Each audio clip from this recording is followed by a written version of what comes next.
Hi, I'm Cheryl and welcome to the Sewing Room channel. I'm going to demonstrate how I'm going to put my fall tablescape together. And my main inspiration piece was this table runner right here. Isn't this fabric beautiful? Now, if you want to make this table runner, the link is listed below your YouTube screen. So as I went shopping to buy things for this tablescape, I looked at the colors in here and selected items that either were very similar or that complemented the table runner. And so one of the things that I really liked is this strip of burlap. And you can get these at Joann's and even Dollar Trees. And so I might put this strip over the top of the table runner all the way down. And then I've got different colors of leaves. There's orange and this kind of wheat color or oatmeal color.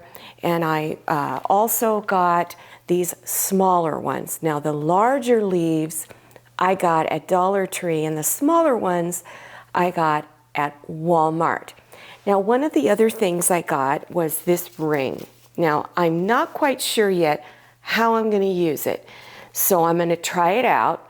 I might decorate it or I might not. I kind of like its natural look. I got this at Dollar Tree. And then here is some little garland with little orange berries on it.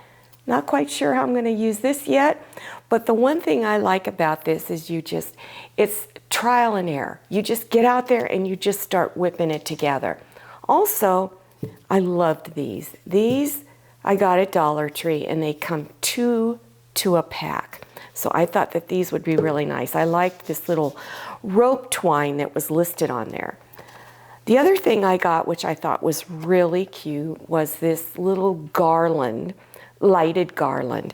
And it comes in packages like this. I believe I got it at Dollar Tree. I'm not quite sure. I don't really remember. But anyway, here it is when it comes out. So it's got these autumn leaves on it. And you do have to put batteries in it. Now, there's only 3 feet per pack. So I bought 2.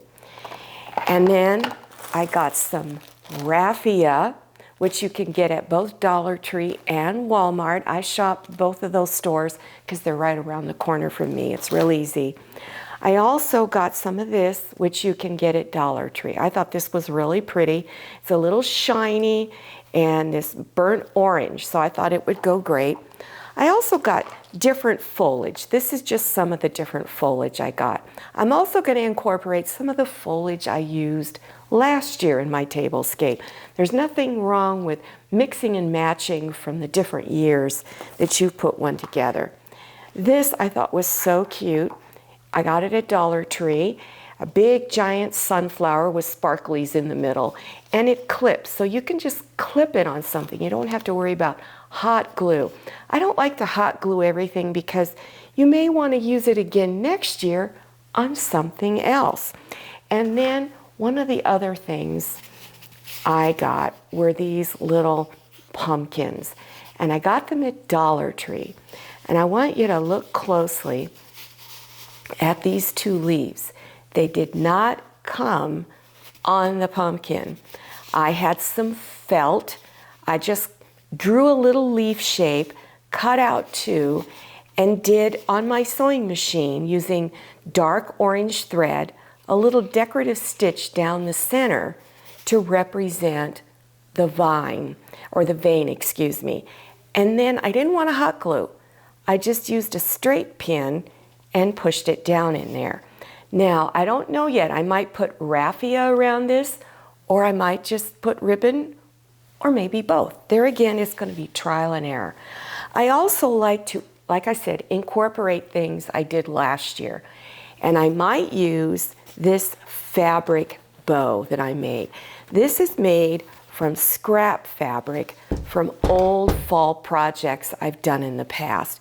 You can make it any length you like, so there will be a link for this also down below your YouTube screen if you want to know how to make your own fabric strip for making a bow. The other thing I used last year were these. They are so cute. I got them at Dollar Tree, but the little round base that's on the bottom, I had to put that on myself.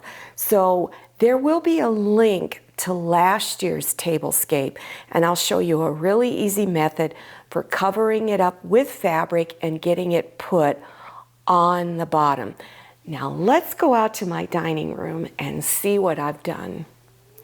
Well, here it is. I think it just turned out beautiful. The reason why we have it all pushed towards the back of the table is our family likes to do buffet style. So this is an idea you can use by setting it all to the back of your table and set all of your foods and serving items in front of it. Now, some of these things like the basket liner, there's a video on how to make your basket liner. There's also a video on how to make the napkins that are there. And then over here, you're gonna see some pot holders. I have pot holders and oven mitts, and then a variety of placemats. Now, this is not the only fall table runner I have. I have many other fall table runners and table toppers and placemats and napkins that you can make. There's quite a variety. So all you need to do is scroll down below your YouTube screen and you will see an area there that has all kinds of video links listed. Well, I hope this tutorial was helpful to you. Go and visit your local Dollar Tree or other 99-cent stores, and also take a look at Walmart. All of their fall items always come out in the summer, August, September timeframe, and take a look at all the goodies that you could use in a tablescape to incorporate with whatever table runner that you have. Now make sure you follow me on Instagram, and don't forget to go and take a look at my Facebook page. Thank you so much for watching. I'll see you next time, and happy sewing. If you like the Sewing Room channel, one of the best ways to show your support is to subscribe by clicking on that red subscribe button and give this video a thumbs up. And don't forget to click on share to share this video with your friends. And make sure you click on the bell so you receive notifications for all my new videos. I'm Cheryl. This is Manny. See you next time.